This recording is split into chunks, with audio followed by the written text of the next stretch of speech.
বাইরে বাই, কালকে বাংলাদেশের খেলা দেখে এই যে দেখেন গ্যাস্ট্রিকের ট্যাবলেট, এই যে বুকের ব্যথার ট্যাবলেট, এই যে হার্টবিটের ট্যাবলেট নিয়ে খেলা দেখছি। ওদের খেলা দেখতে হলে গ্যাস্ট্রিকের ট্যাবলেট, বুকের ব্যথার ট্যাবলেট, হার্টবিটের ট্যাবলেট নিয়ে অবশ্যই খেলা দেখবেন।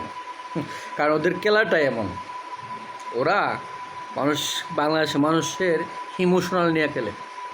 মানে কী প্রয়োজন ছিল 7 জন ব্যাটসম্যান নেওয়ার? 7 জন ব্যাটসম্যান নিয়ে কী হয়েছে? লাস্টে রান কত হয়েছে?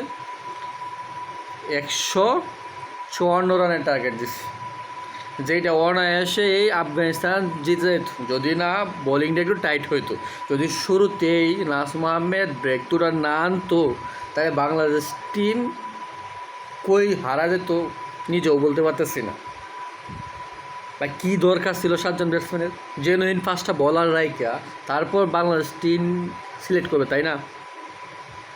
এখানে ঠিক আছে আপনার 7 জন ব্যাটসম্যান ইউজ করবেন, ঠিক আছে। আপনি তাওহিদ হৃদয়রে বাদ দিয়া যদি আপনি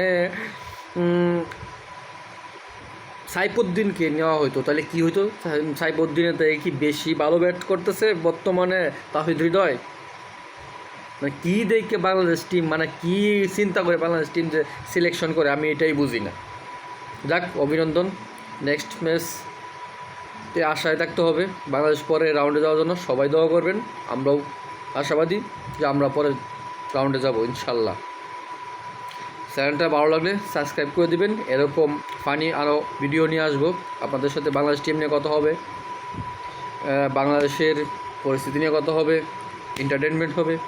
সবাই ভালো থাকবেন, বাই, টাটা।